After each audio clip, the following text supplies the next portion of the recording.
Você está ouvindo o Conexões Inerentes.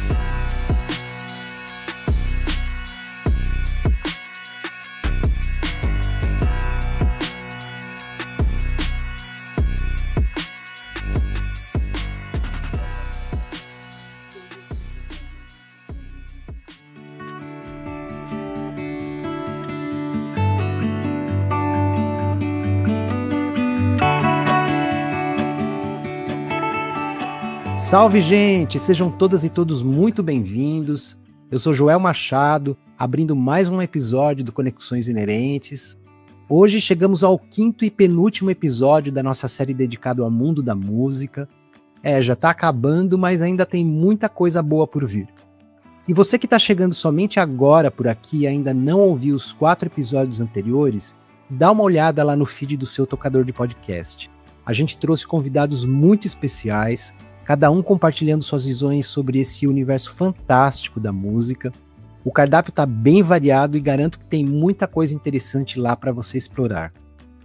E como não poderia faltar, hoje vamos falar de um assunto que une música e saúde. E para essa conversa vamos receber o Roger Carrer, que vai contar para a gente como a música pode ir muito além de ser somente ouvida e apreciada. Ela pode ser usada também como uma ferramenta importante para regular vários aspectos ligados à saúde de um jeito que só a música consegue. Então vem com a gente porque o papo hoje é sobre musicoterapia.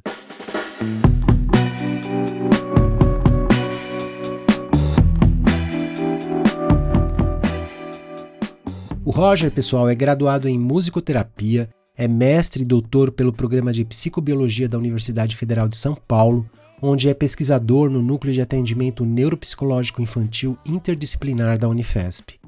Além disso, atua como professor em cursos de pós-graduação em musicoterapia, atuando em áreas como neurobiologia da música, desenvolvimento sensório-motor, vibroacústica, psicofisiologia do som, dentre outros.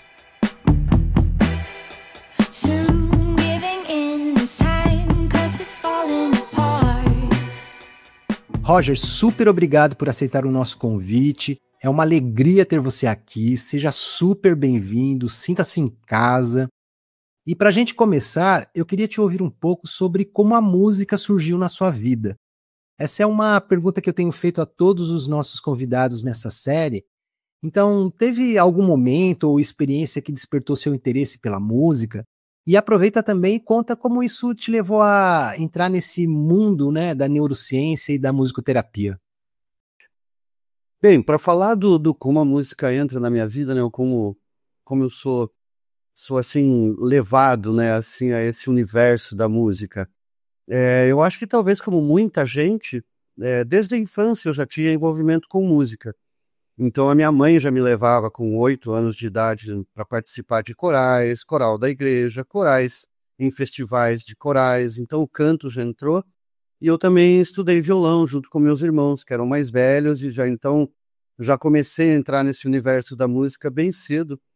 Depois comecei a estudar piano, quando minha mãe também comprou um piano, minha mãe tocava piano, e aos 11 anos por ali eu já comecei a estudar piano, e depois fui me aprimorando. Eu morava no interior do Brasil, no interior do Paraná, então ali nós não tínhamos assim, escolas de música exatamente na década de 80, eu comecei nos anos 80, mas eu comecei a estudar com uma professora particular de música, com professores de violão, e aos 15 anos eu já estava tocando em festinhas, aniversários. Depois, aos 20 anos, eu fui me profissionalizando. Nos anos 80 tinha muito baile, muitas festas de formatura, como tem hoje também com bandas e grupos, mas na época era uma coisa um pouco menor.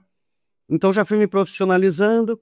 Depois passei um tempo nos Estados Unidos, como músico profissional, tocando MPB, música popular brasileira, em festas, em casamentos, né?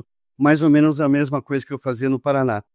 Quando eu volto pro Brasil, 3 anos depois, eu trabalhei como músico profissional daí bastante tempo, até a minha chegada na vida acadêmica, onde eu vou fazer graduação em musicoterapia a partir de 2004. Então, eu entro na faculdade de musicoterapia em São Paulo e sigo a carreira acadêmica e aí dou uma virada assim, um pouco na vida de profissional músico para além de músico, pesquisador também, professor, e me formei em musicoterapia. E depois fui seguindo a carreira acadêmica com mestrado e doutorado. Que jornada interessante, Roger. Quantas vivências, quantos momentos e fases da vida em que a música te acompanhou, né?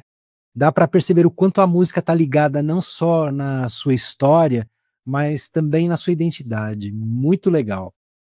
Agora, para a gente começar a entrar no mundo da musicoterapia, eu queria te ouvir um pouco, Roger, sobre como a música age no nosso organismo. A música tem um impacto fisiológico bem significativo, né? Não só no nosso cérebro, mas no organismo como um todo. Como é que isso funciona, Roger?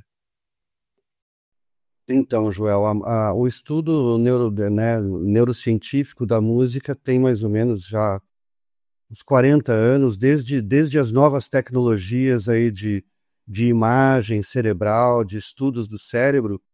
Muitos pesquisadores começaram a se interessar por como a música, na verdade, é processada pelo cérebro e em quais partes do cérebro também ela ativa, né, o cérebro, estimula o cérebro. Os antigos, na verdade, já tinham alguma relação com música, emoções e memória, mas nos últimos anos realmente teve uma ampliação desses estudos. Então, na verdade, os estudos mais recentes em neuroimagem, neurociências, dão conta de que a música mobiliza, então, essas várias áreas do nosso cérebro ligadas às emoções, ao nosso controle motor de movimentos, de memórias. Essas áreas associadas, então, são estudadas como parte do programa hoje de aplicação da música na musicoterapia, na medicina, dependendo das condições, né? Dependendo do caso, em musicoterapia, nós utilizamos esses estudos como base científica para a criação de técnicas e aplicações de instrumentos musicais, do canto, dependendo do contexto. Então, a música tem hoje essa... Já é possível você indicar quais partes do cérebro e para quais questões médicas você pode indicar a musicoterapia. Agora, Roger, quando que a ciência começou a perceber que a música poderia ter efeitos terapêuticos? Ou seja, como foi esse processo de descoberta, né, que mostrou que a música poderia ser usada como uma ferramenta e como isso evoluiu para o que a gente conhece hoje como musicoterapia?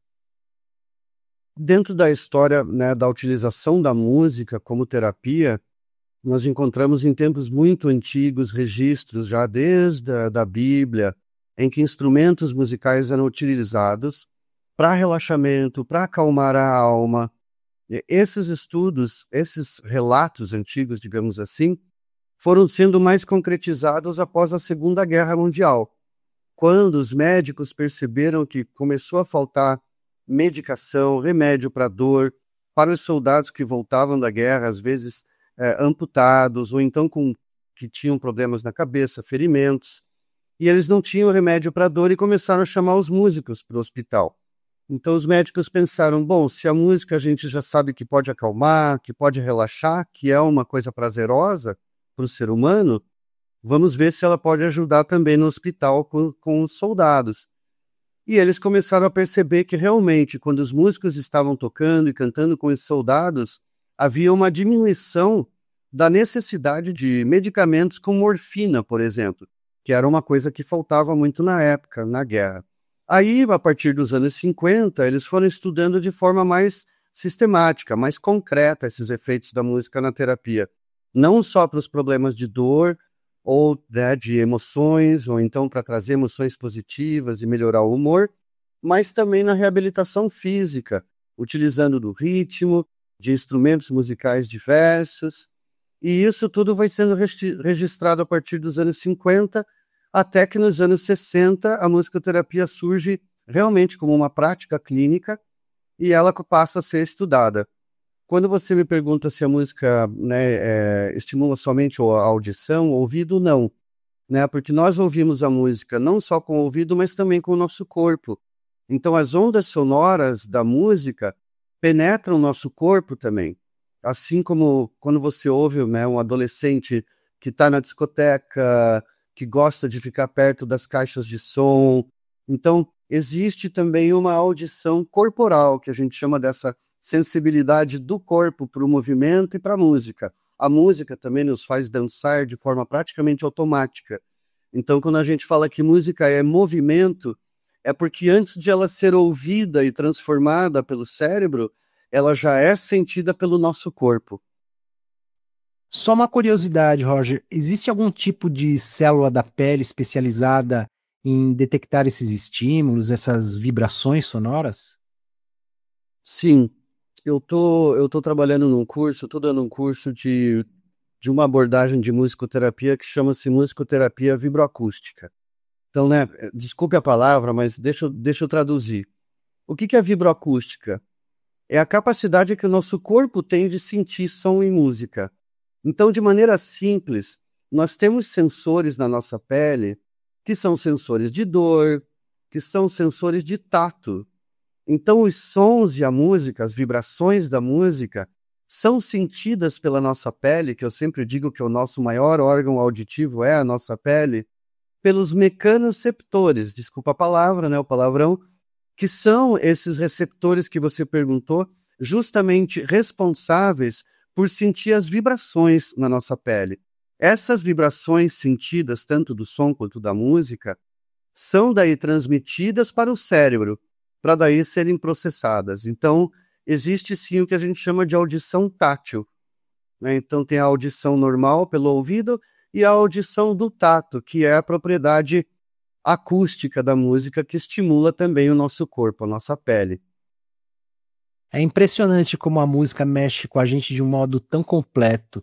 Não fica só no ouvido, ecoa pelo corpo todo como se tudo fosse processado de uma forma conjunta, né? Isso, todos esses estímulos são processados, né, pelo cérebro, e é o que eu sempre digo para os alunos, né? O que a gente chama de música é o som que a gente sente pelo corpo, que a gente ouve no ouvido. O nosso cérebro faz um trabalho maravilhoso de juntar esses estímulos, e aí é o que a gente chama de música. Agora, Roger, quando a gente pensa em musicoterapia, a primeira coisa que vem à mente é o uso de músicas, canções, mas é só a música em si que é usada nas sessões ou outros tipos de sons também são usados? Então, Joel, a questão é a seguinte. Você tem na musicoterapia uma quebra de paradigma quando nasce a musicoterapia como prática clínica. Uma das discussões que a gente sempre tem, eu tenho essa discussão há 30 anos com músicos e tal, é que às vezes me fazem uma pergunta: mas a música que é feita por uma criança com autismo também é música? Porque na visão de um músico, ou de um professor de música às vezes, ou de alguém que trabalha com música, ou que ouve música, a questão da estética, da beleza, é muito importante, porque todo mundo acha que música tem que ser bonito. Então, uma das coisas que a musicoterapia quebra é que a musicoterapia encara a música como a produção sonora e musical das pessoas, do ser humano, independente do nosso julgamento, né? Então, na musicoterapia você pode utilizar sons da natureza, você pode utilizar ruídos. Existe uma técnica em musicoterapia que é parecida também com a estimulação das ondas cerebrais através de sons, de ruídos. Então, todos esses elementos sonoros da natureza, da música, que é uma produção humana, são utilizados em terapia. E uma coisa que o musicoterapeuta tem sempre como diferencial de um músico, por exemplo, de um professor de música, é o conceito de o que é música. Então, o que é música em musicoterapia é muito diferente de a música tem que ser bonita, e se eu não gostar, não é música. Então, a primeira coisa que a gente aprende numa faculdade de musicoterapia é a receber a música do paciente sem um julgamento estético. É uma produção humana, é uma produção sonora, pode ser um grito, pode ser uma dor, pode ser um gemido, pode ser uma risada. Tudo dentro de um ambiente da musicoterapia é música. Roger, você trouxe uma visão mais abrangente e importante do que é a música, o que é muito legal, mas pensando ainda naquela visão mais tradicional, que divide a música em elementos básicos, como o ritmo, melodia, harmonia e por aí vai, Na musicoterapia, tem algum desses elementos que é mais usado ou que funciona melhor para certas condições? Por exemplo, o ritmo é mais eficaz para uma coisa, enquanto a harmonia ajuda em outra. Como isso se aplica na prática? Eu diria que tem coisas que são das camadas, como você falou, né? A musicoterapia realmente é uma ciência, é uma disciplina, é uma prática clínica de camadas, realmente. O que eu posso dizer para você nesses níveis é que o que nós temos de básico no ser humano é o ritmo. O ritmo, ele é universal. O ritmo existe aqui, existe na China, na Tailândia, na Rússia, nos Estados Unidos, no Japão. O ritmo existe nas culturas, né? De forma diferente, mas ele é universal. E aí, dependendo da história cultural, então, de um povo, de uma comunidade, você vai ter elementos diferentes da música. Tem comunidades mundiais onde a harmonia, por exemplo, não existe, o conceito de harmonia. A harmonia se dá de forma diferente. O que nós temos é uma diferença basicamente cultural. Então você tem a cultura ocidental, onde nós temos aquilo que o pessoal às vezes usa como definição, que a música é a melodia organizada, com ritmo e harmonia. Isso é uma definição bastante ocidental. Quando a gente vai para o mundo oriental, por exemplo, existem outros conceitos de música, onde essa harmonia, que para nós é harmonia, para eles é um conceito bem diferente. Então, um dos conceitos básicos que a gente tem universal é o ritmo. O ritmo está no coração, o ritmo está na nossa caminhada, está nos nossos ritmos de respiração. Então, isso é um elemento universal em que todos os musicoterapeutas têm uma base, né, que podem se dizer que pode ser utilizado para o tratamento de forma universal. A partir disso, nós temos o conhecimento da cultura musical dos pacientes, dos clientes, das pessoas que buscam a música como terapia. Dependendo do ambiente onde você está e da cultura onde você está, então, a música vai ser organizada e utilizada de forma diferente.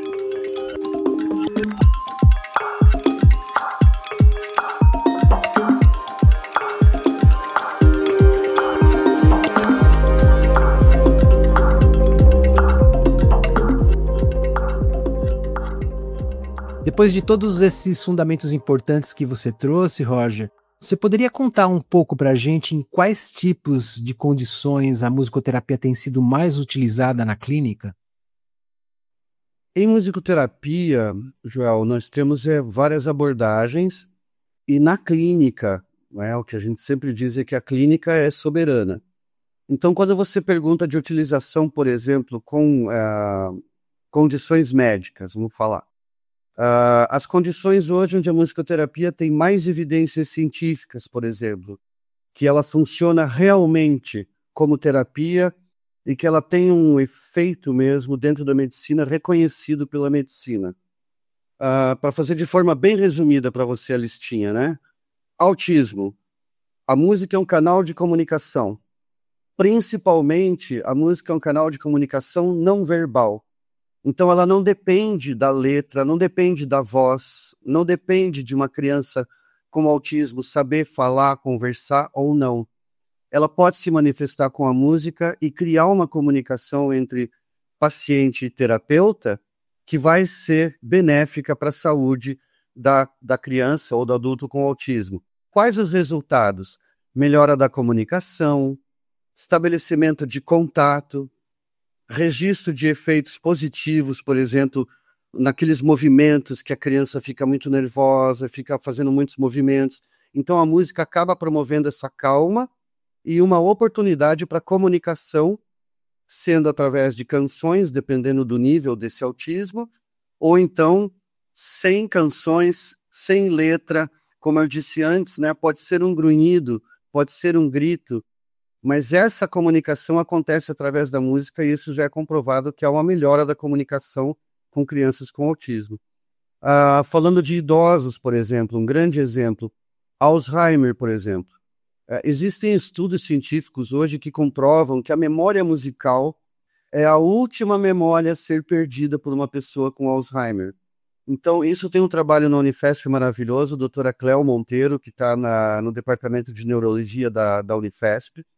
ela trabalha com idosos, com Alzheimer, e um dos maiores resultados que eles têm lá é na estimulação da memória, trazendo essas memórias antigas das músicas da infância, das músicas da família. Isso melhora o relacionamento familiar, ajuda a retardar o efeito do Alzheimer e ajuda na comunicação familiar, porque essas pessoas, às vezes, que não lembram o nome da filha, como já aconteceu, a filha começa a cantar para a mãe uma música que a mãe cantava para ela na infância. E nesse momento a mãe reconhece que aquela filha é a filha dela e diz o nome dela. São coisas que parecem assim milagre, mas não é, né? A neurociência explica. Então aquelas memórias mais antigas que a gente tem na infância e tudo são as últimas que uma pessoa com Alzheimer perde, e a música pode acessar essas memórias e ajudar não só no humor, na relação familiar, mas também em retardar a doença. Outra questão também importante da musicoterapia, por exemplo, tratamento com TDAH. Crianças com transtorno de hiperatividade, de problemas de atenção, desatenção e impulsividade. A música é regulada no tempo, no ritmo. Então, quando você coloca o musicoterapeuta com crianças com TDAH tocando, cantando em grupo, o que acontece é que as crianças têm um maior controle da sua hiperatividade. Para participar de um grupo musical, para participar de um coral, para cantar com os colegas, para que tudo aquilo fique bonito. Então, uma criança com um problema de hiperatividade e desatenção acaba se controlando mais, acaba participando mais. Isso aumenta a motivação de uma criança com TDAH para participar de atividades coletivas, e isso vai ter um reflexo também na vida escolar e na vida em geral de uma criança. Porque com o tempo esse tratamento vai estimulando esse autocontrole, essa regulação das emoções, e isso vai melhorando, e essa melhora já vai sendo sentida e registrada também como benefícios da musicoterapia para TDAH. Tem outras doenças, por exemplo, como Parkinson, onde o ritmo é utilizado para ajudar na marcha de idosos que têm esse problema de Parkinson. Tem outros problemas também relacionados à memória, a movimento e a emoções.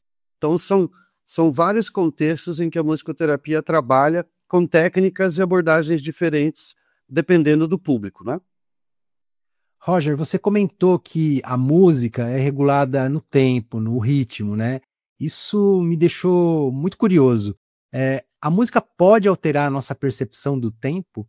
Essa relação entre música e tempo é algo que a musicoterapia utiliza na prática? A música ela tem essa propriedade de capturar a nossa sensação de tempo. Por que tantas pessoas você vê aí estão no ponto de ônibus com seu fone de ouvido escutando música ou um podcast, né, alguma coisa? Porque esses estímulos, o estímulo musical, ele captura a nossa sensação de tempo.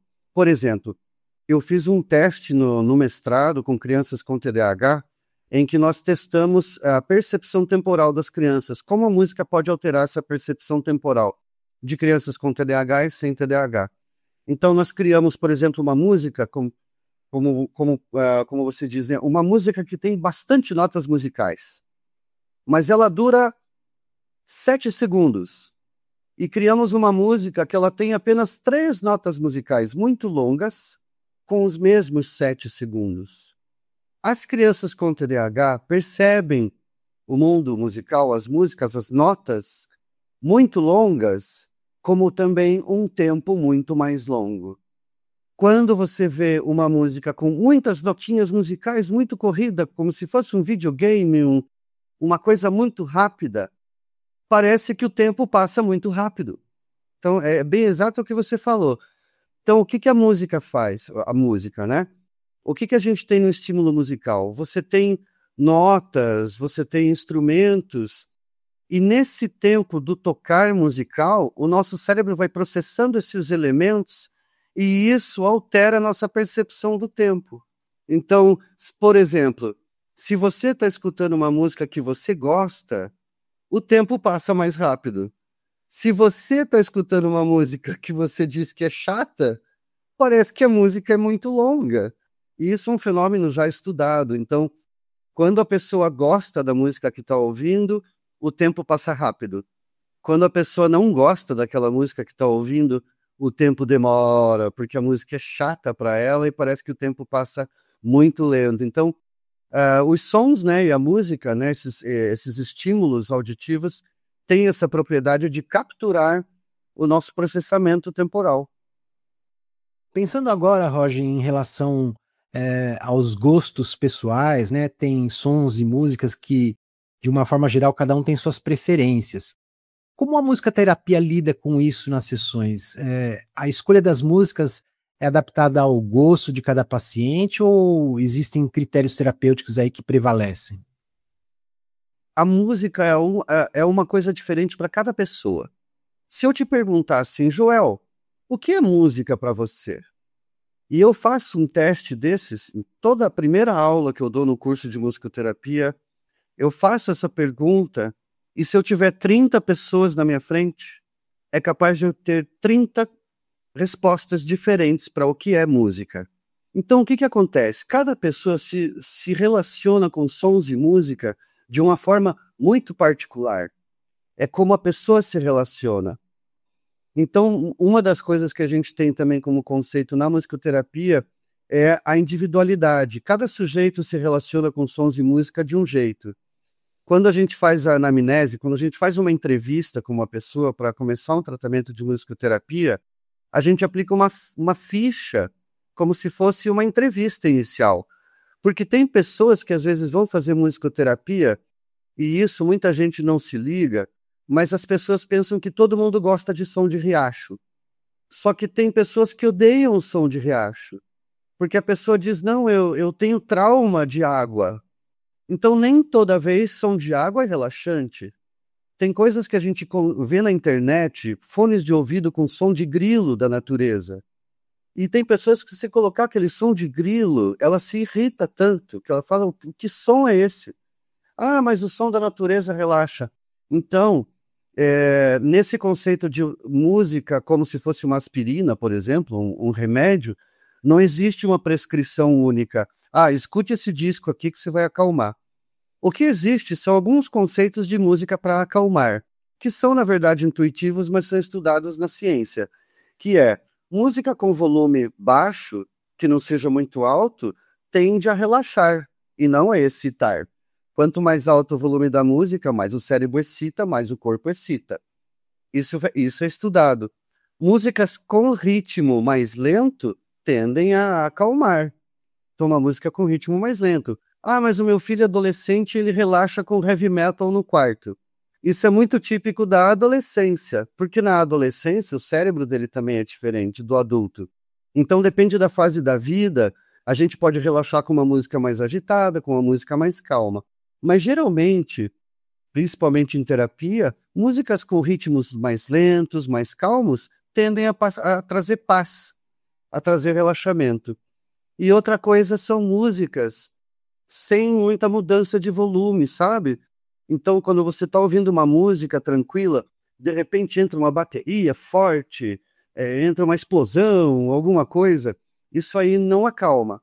Então, música que tem uma dinâmica mais constante tende também a ter esse efeito de relaxamento. Então, tem alguns princípios básicos, como eu falei do ritmo, que é um princípio universal do ser humano, mas também tem muito do indivíduo, né? Por isso, sempre que a gente faz uma entrevista, para saber como que a pessoa se relaciona com som e música, para montar um repertório, para saber quais músicas essa pessoa gosta ou não gosta. Eu brinco com os meus alunos que vão no estágio, às vezes a gente tem na faculdade alguém que pega a sua pasta das músicas dos Beatles, e ele adora Beatles. Aí ele vai no hospital e fala, poxa, mas eu toquei a música dos Beatles, mas daí a pessoa não gostou. Eu falei, claro. Aí ela pediu um sertanejo. Eu falei, ué, essa música, o sertanejo para ela é melhor do que você levar o Beatles, né? Então, esse é um exemplo, assim, de hospital que acontece muito.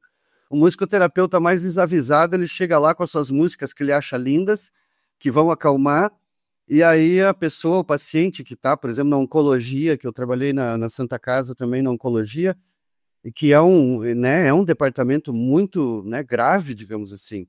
Então, todo o estudo das pessoas, do gosto musical é importante para você poder fazer um planejamento de um bom atendimento em musicoterapia. Agora, Roger, você comentou lá atrás um pouco sobre o efeito das vibrações sonoras no nosso corpo e sobre a vibroacústica, que usa justamente esse princípio, né? Você poderia explicar como essa técnica funciona, como as vibrações sonoras são aplicadas no corpo e que tipo de efeitos elas podem ter? Então, quando eu falei de audição, quando eu falei do nosso corpo que ouve, né, através dos sensores mecânicos da pele, a gente está falando desse efeito da vibroacústica, né? Então, eu diria assim, o que a gente faz com as ondas sonoras, que o que eu falei que depois se transforma em música, é a junção das nossas sensações do corpo, das ondas sonoras como vibrações e também da música como audição. Então, o que faz a musicoterapia vibroacústica? Ela é a junção do efeito das vibrações sonoras, geralmente de vibrações sonoras graves, né, que a gente, digamos, aquele bum, bum, bum, bum, né, o som mais grave de uma música. Esses sons graves, mais baixas frequências, são mais sentidos pelo corpo do que pelo ouvido.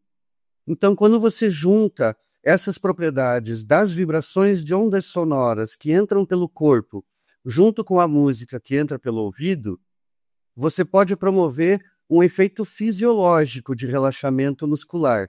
Por exemplo, as ondas sonoras, quando aplicadas no corpo humano, como eu faço na técnica de vibroacústica, com uma cama vibroacústica, por exemplo, para dor crônica, diminuição da dor em pacientes, por exemplo, que têm artrose, que é uma doença que degenera as nossas, vamos chamar de cartilagens, né, do fêmur, o pessoal que tem essa dor no fêmur, que a gente tem muita dor crônica.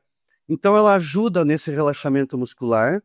Então, essas propriedades físicas das vibrações, elas ajudam a aumentar a circulação sanguínea do corpo, elas ajudam a trazer mais oxigênio para a nossa circulação, o que dá essa sensação de leveza no corpo, quando você está sob efeito dessas ondas sonoras. E você tem uma promoção aí de bem-estar por relaxamento físico, e juntando isso com a música, que a gente chama música de relaxamento, junto você tem um relaxamento completo de corpo e mente. Então, a utilização das ondas sonoras baixas, dos graves, junto com música, numa sessão de musicoterapia vibroacústica, que também tem umas abordagens que utilizam, por exemplo, na Índia, eles utilizam terapias com tigelas tibetanas, por exemplo, que o pessoal conhece bastante na internet, essas terapias hindus ou terapias orientais que utilizam as vibrações dos sons. Se você tira um pouco da parte filosófica, você coloca para o efeito das vibrações sonoras, das ondas musicais, no corpo e também na mente.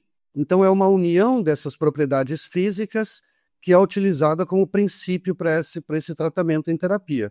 E aí você tem algumas condições médicas, por exemplo, crianças e adolescentes com paralisia cerebral, por exemplo, que é um exemplo médico da vibroacústica. Você, trabalhando com as crianças em um dispositivo, numa cama vibroacústica, você promove a diminuição da rigidez muscular, por exemplo. Isso diminui a dor e isso facilita o tratamento, por exemplo, na sessão de fisioterapia.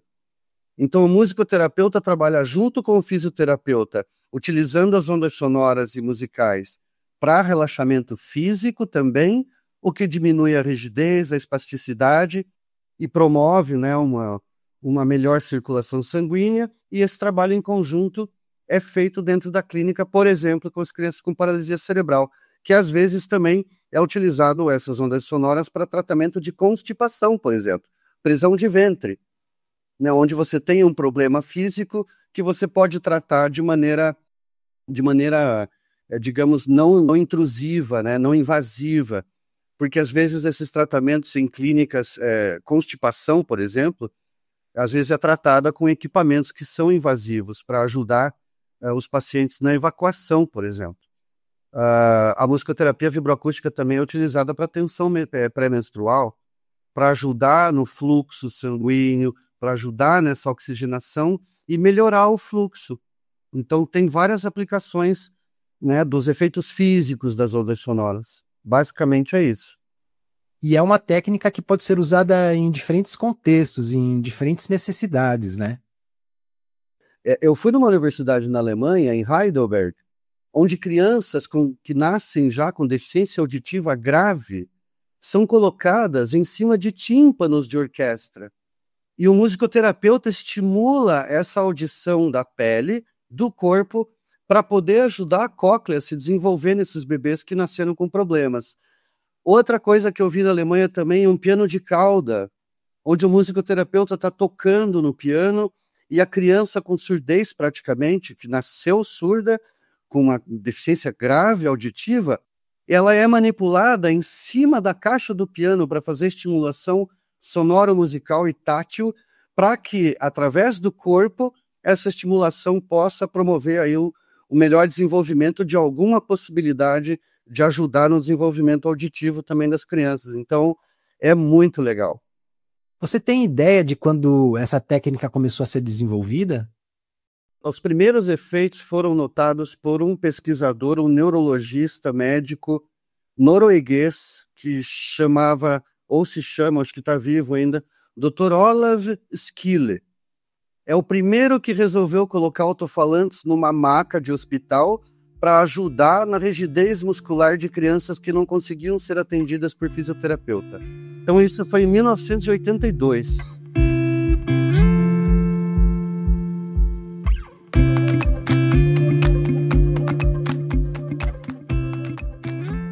Agora, Roger, um outro ponto que eu queria saber de você é em relação a essa questão das diferentes culturas musicais.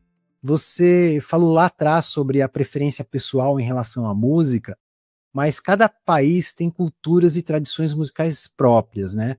Como a musicoterapia é aplicada em diferentes países? Existem práticas ou técnicas específicas que variam de acordo com o contexto cultural? Ou a musicoterapia segue um padrão uniforme, independente da cultura? Como eu disse, a musicoterapia também tem influência do contexto cultural. Então, se você vê a musicoterapia na Índia, ela vai ter premissas, vai ter bases teóricas, filosóficas diferentes dos Estados Unidos, por exemplo. Por exemplo, a musicoterapia no Brasil, ela não utiliza o mesmo repertório que a musicoterapia norte-americana. Então, cada cultura vai ter o seu repertório, a sua base filosófica. Talvez na Índia eles coloquem, por exemplo, musicoterapia para a harmonização dos chakras, por exemplo, no corpo. Já você tem abordagens que são mais instrumentais. Então, em cada lugar do mundo você vai ter instrumentos típicos dessa cultura que são utilizados em terapia. Você tem os tambores, por exemplo, que são diferentes, depender da cultura.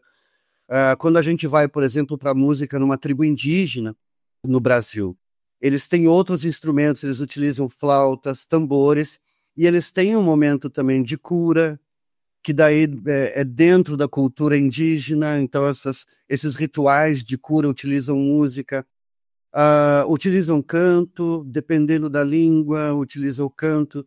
Tem uma abordagem de musicoterapia que ela tem o início um pouco lá, acho que é na Finlândia, se não me engano. Eles falam de musicoterapia comunitária, por exemplo, né? Então, de você ir nas diversas comunidades, observar a cultura daquela comunidade e aí montar a abordagem de musicoterapia que ela respeite essa cultura, né, dessa comunidade. Então, sim, existem alguns universais, como a gente falou do ritmo, mas em termos de harmonia e de instrumentos, isso aí é uma gama vasta de instrumentos e utilizações que vai realmente depender da cultura em que o musicoterapeuta está trabalhando. Você chegou a conhecer algum desses lugares? Você teve experiência em outros países onde você teve a oportunidade de vivenciar isso? Eu tive algumas experiências com instrumentos no Chile, Peru, né, em termos de América Latina. Na Alemanha eu fiz esse estágio, na Alemanha, isso há 20 anos atrás, e participei de algumas, mais como ouvinte, né, de algumas experiências na universidade lá. Agora eu tive recentemente na Noruega também, eu fiz um estágio de pesquisa em setembro do ano passado, e também pude ter contato com como eles estão utilizando basicamente o ritmo, e vi alguns estudos que fazem comparações então entre a cultura norueguesa e a cultura brasileira em termos de utilização de instrumentos, de avaliação. É por isso que eu sempre digo assim que quando a gente fala de ritmo, a gente está no universal. Quando a gente vai para melodia e instrumentos musicais, aí pode ser bem diferente.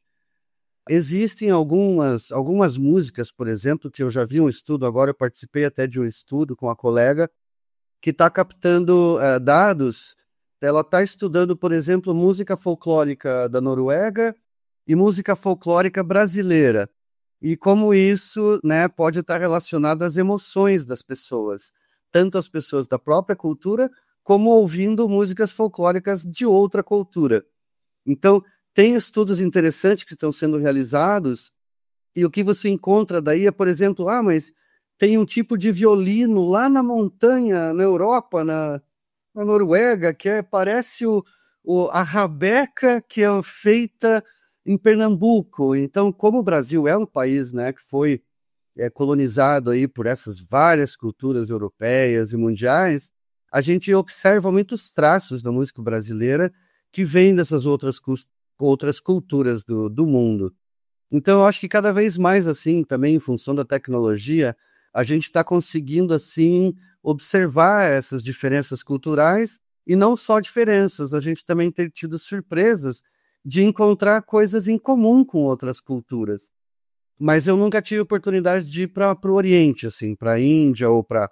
Né, eu conheço vários estudos, a gente tem acesso a esses estudos e vídeos e práticas. Tem no Brasil musicoterapeutas que trabalham com essas abordagens aí, por exemplo, hindus, com tigelas tibetanas, com tubos sonoros, né, com outros instrumentos que são já trazidos dessas outras culturas e vão se mesclando com a musicoterapia brasileira. E realmente o Brasil é um caldeirão, né, cultural. Então, é o que a gente fala, se você quiser fazer uma lista de músicas para o Brasil, você vai ter que pegar e mandar pessoas estudarem pelo menos nos 4 ou 5 cantos desse país, porque cada região do país vai ter um estilo musical mais preferido, ou que funciona mais, a pessoa vai relaxar mais com a música de um tipo próximo do folclore da região. Então, é complexo, mas também tem uma riqueza maravilhosa, que é você trabalhar com a cultura, né? Com essa experiência multicultural quando você trabalha com música. Roger, com certeza você já viveu um monte de histórias marcantes na sua carreira como musicoterapeuta, né? Tem alguma que te marcou especialmente, tipo um caso de superação de um paciente que você nunca esqueceu? Na minha carreira como musicoterapeuta, eu tenho várias histórias, né? Tenho muitas histórias. Por exemplo, esse trabalho físico e musical da musicoterapia com crianças com paralisia cerebral, por exemplo, que não é uma história assim, digamos, em que uma pessoa te conta o quanto a vida dela mudou, mas o que a gente observa na clínica e comprovando os estudos é que a qualidade de vida dessas pessoas melhora muito quando começam a participar de sessões de musicoterapia. E não só... E às vezes, o que você tem às vezes de mudança não é no paciente, mas é no enfermeiro, é na enfermeira, é na médico. Eu tenho relatos de médicos que dizem: depois que a musicoterapia entrou no meu departamento de oncologia, a tristeza está muito menor. A desesperança está muito menor. A música traz muito essa sensação do presente, do a vida vale a pena. Então, não existe milagre. É um processo em que a relação com a música vai transformando o ambiente. Existem estudos de musicoterapia na hemodiálise, por exemplo, pessoas que vão na hemodiálise com máquinas barulhentas, e aí fica aqueles barulhos na hemodiálise. E tem relatos de médicos, médicas, que quando a musicoterapia começou a participar do processo dentro da hemodiálise, fazendo música com os pacientes, as escalas de humor, assim, que eles tinham, assim, você tá feliz? Você tá bem? Como é que tá a tua vida? Começou a melhorar, assim, que é incrível. Então, essa relação do ser humano com a música, com o musicoterapeuta que tem formação, né, para essa prática, digamos, clínica, porque o musicoterapeuta precisa estudar clínica. Então, partes do curso de musicoterapia, você vai estudar psiquiatria, psicologia, neuroanatomia, neurofisiologia. Então, todo esse arcabouço de conhecimento que o musicoterapeuta tem na sua formação acaba fazendo parte dessa transformação dentro da saúde. Então, assim, se eu for te escolher histórias, eu tenho casos, assim, eu tenho a menina que tinha, o menino que tinha constipação, que tinha paralisia cerebral e que ele não conseguia ir no banheiro durante 4 dias, 5 dias, que tinha que fazer procedimentos com dor para poder ajudar. Aí começou a fazer sessões de musicoterapia com vibroacústica e isso foi melhorando o quadro. Então, a anotação na ficha dele lá de quantas vezes ele ia no banheiro por semana, ao invés de uma, foi para 2, foi para 3. Aí você fala, poxa, então não é uma melhora assim que a pessoa te diga, olha, estou muito melhor. O que acontece é que o próprio registro no hospital vai mostrando a melhora. Relatos de pais, de mães, de crianças com autismo que falam, a minha criança não olhava para mim. E agora, com esse instrumento que eu comprei, depois que eu vi as sessões de musicoterapia, que tem as práticas da musicoterapia, eu comprei um xilofone, eu comprei uns sininhos. E aí eu comecei a utilizar em casa e isso foi melhorando a minha comunicação com a criança. E hoje ela está se comunicando de uma maneira que não estava em outras terapias. Não desmerecendo nenhuma terapia, mas tem outros métodos, né, de comunicação, ABA e tudo, tratamentos totalmente eficientes. Então eu diria assim que a musicoterapia é uma prática que é interdisciplinar e multidisciplinar. Então ela não faz milagre sozinha, ela não tem uma coisa de, se trata com a música e a música cura.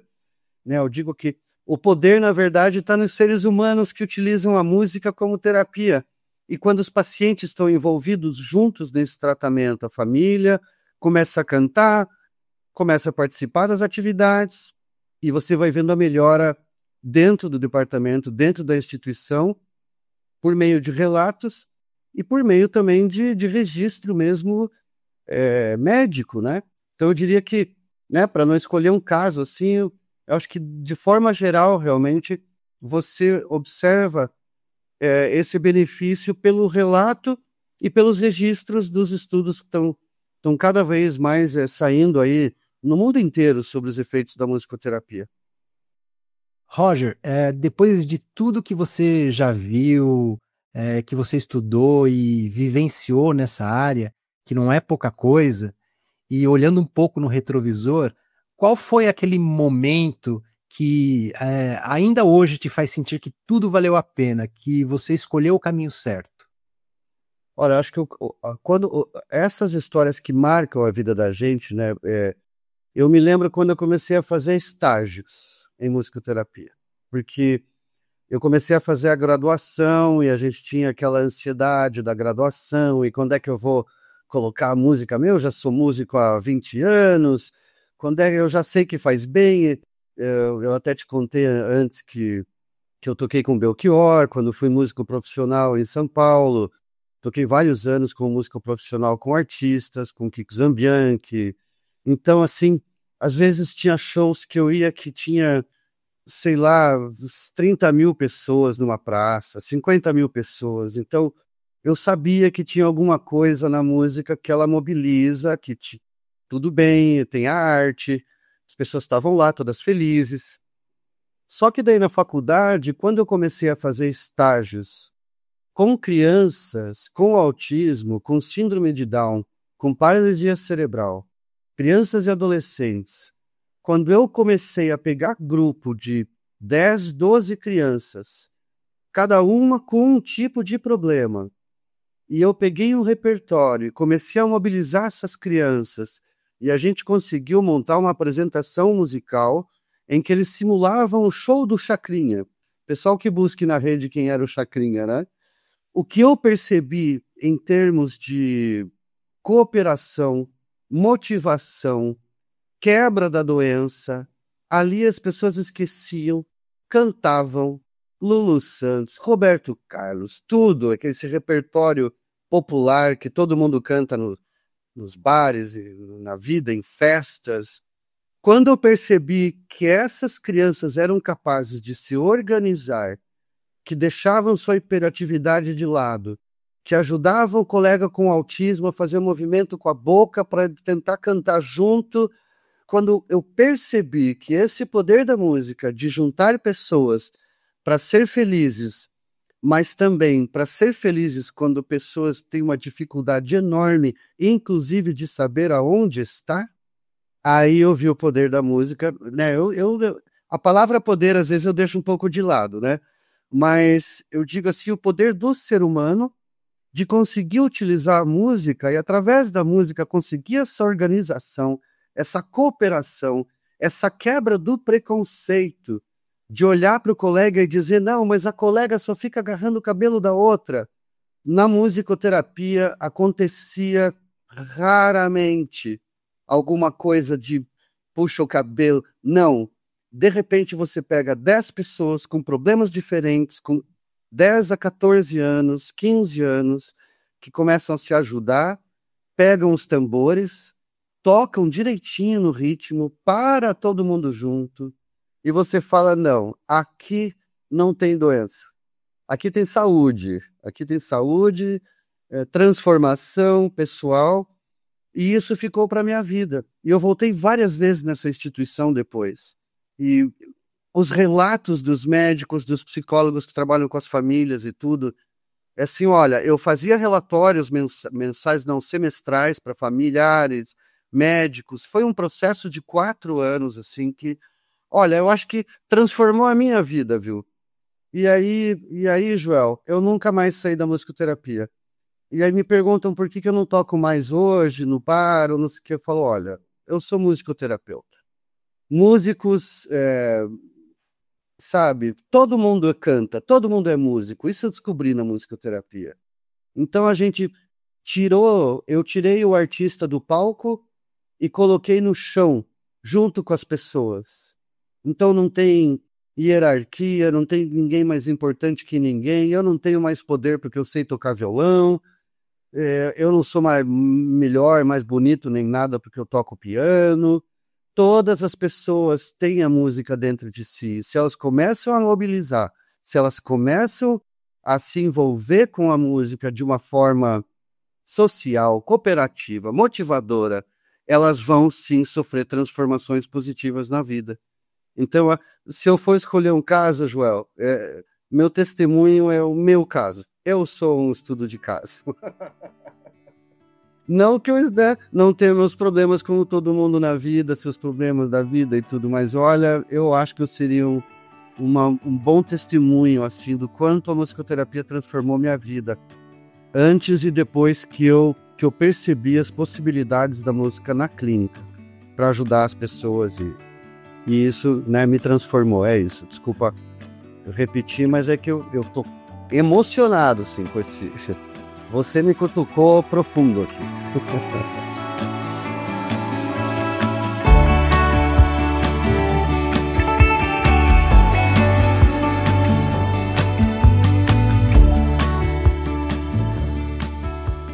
Que bacana, Roger. Que bonito ver o quanto toda essa trajetória tem sido marcante para você e o quanto esse trabalho é especial e cheio de significado, né? Te agradeço muito por compartilhar isso e por mostrar como a musicoterapia pode tocar não só os pacientes, mas também quem está ali, né, guiando todo o processo. Bom, mas agora para a gente finalizar, você não vai embora sem antes contar para a gente quais são os seus gêneros musicais favoritos, as músicas que você tem ouvido recentemente e revelar para a gente aí 2 ou 3 canções que foram marcantes para você. Nas últimas vezes que eu coloquei música, inclusive até com amigos e tal, olha, muita música brasileira, assim, por exemplo, forró. Então, assim, para falar de preferências musicais, então, eu sempre ouvi muita música brasileira misturada com jazz, dos anos 70, então, estamos falando de coisas aí mais antigas e tal, mas também tem autores novos como... aí já dos anos 2020, tudo como, sabe, eu gosto também de alguns cantores que misturam essa cultura do rap, do hip hop com música brasileira, né? Então, Marcelo D2, por exemplo, que ele fez uma música que era um rap que ele foi colocando samba no meio do rap. Então, eu acho assim que é um exemplo de música assim que eu gosto muito. O jazz sempre foi uma música que eu sempre ouvi, e o jazz misturado com MPB, que é o que faziam né, esses artistas, né, MPB, Minas Gerais, né, autores do forró, por exemplo, né, Nordeste. Gosto muito também dessas misturas de forró com instrumentos diferentes. Eu gosto dessas misturas assim que quando artistas conseguem assim me fazer sentir bem, quando eles misturam de uma forma que eu acho assim agradável, de uma forma não agressiva, né, também, e que é uma forma natural, né, de misturar o forró brasileiro com alguns instrumentos típicos do Brasil e com piano, por exemplo, né, com saxofone. Algumas bandas do Nordeste fazem isso. Eu me lembrei de uma baiana que eu gosto muito, que é o Baiana System. É um exemplo de música, né, moderna e tudo. Então, o Baianas, é isso, o Baiana System, né? E aí eu ando escutando muita coisa também do Zimbo Trio, coisas de jazz com samba dos anos 70, mas que tem autores novos que fazem, né? Eu lembro até o Emicida, né, fez uma música que ele regravou Belchior, né? O ano passado eu morri, mas esse ano eu não morro. Quantas vezes eu toquei essa música em shows com Belchior, rapaz? E ele morreu e tudo, né? E também porque ele morreu eu deixei de tocar também, né? Assim, foi um pouco antes da morte dele que ele tinha desmontado a banda. E um pouco antes não, mas antes de ele sair do mercado e tal. Então, essas coisas híbridas, assim, quando as pessoas conseguem misturar os ritmos com o Brasil, eu acho que a música brasileira vira aquele tempero, assim, que, né, que é o pessoal dos Estados Unidos vinham falar, nossa, quem é esse Milton Nascimento, né? Quem é Elis Regina? Então, essa vai um pouco para a cultura antropofágica, né? Não querendo ser aqui, mas que é isso, que o Brasil tem essa capacidade de absorver as culturas do mundo, processar as culturas do mundo e criar coisas, né, a partir dessa mistura de culturas que são realmente agradáveis, são músicas bonitas e muita gente gosta, né? Porque uma banda como o Baiana System, por exemplo, é famosíssima, né? Tanto na parte mais pop, né, mais famoso, quanto nesse mercado aí mais do jazz e tal. Então eu curto, sabe? Eu não vou dizer a palavra eclético, mas é isso aí mesmo, assim. E se você tivesse que escolher uma canção que marcou sua vida, a que ia aparecer primeiro na sua cabeça aí, qual foi? Tem uma que marcou... Tem umas que marcaram... Bom, então tem que ser duas, né? Porque tem uma que marca a minha vida pessoal, que é quando eu comecei a cantar com a minha mãe, tocar piano, violão e tudo, que eu lembro que eu nunca esqueci, que ela me gravou aos 7 anos de idade cantando, que era uma em português, a versão em português de Além do Arco-Íris, que era uma música do filme... Eu não vou lembrar o filme. Isso, certa vez eu ouvi alguém contar que além do arco-íris existe um lugar. Essa eu nunca vou esquecer, eu devia ter uns 6, 7 anos quando eu cantei. E se for da Clínica, falando desse pessoal da Clínica, do que me marcou na Clínica nesses anos todos, É Preciso Saber Viver. Grande Roberto Carlos. Essa aí é campeã na Clínica, é uma maravilha, com crianças cantando junto, com os adultos, sabe? Aquela letra que você fala, acho que a pessoa não está entendendo direito, mas ela está entendendo tudo.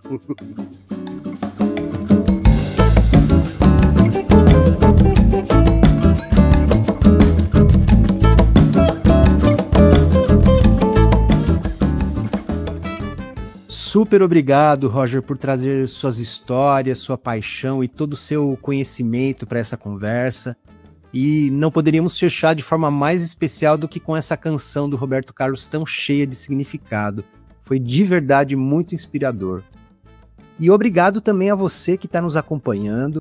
Se você curtiu essa conversa com o Roger, não deixa de dar aquela força marcando as estrelinhas aí na avaliação do seu tocador de podcast.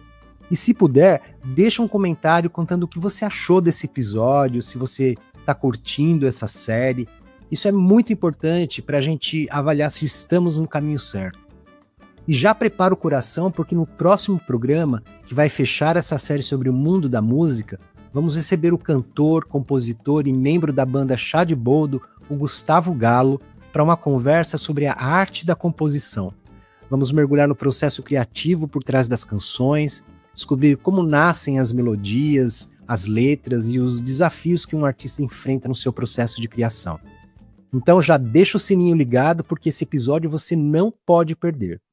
Super obrigado mais uma vez pela companhia, espero que tenham curtido o episódio de hoje, e a semana que vem a gente se encontra para fecharmos juntos, né, essa série sobre o mundo da música. Valeu, um grande abraço e até a semana que vem.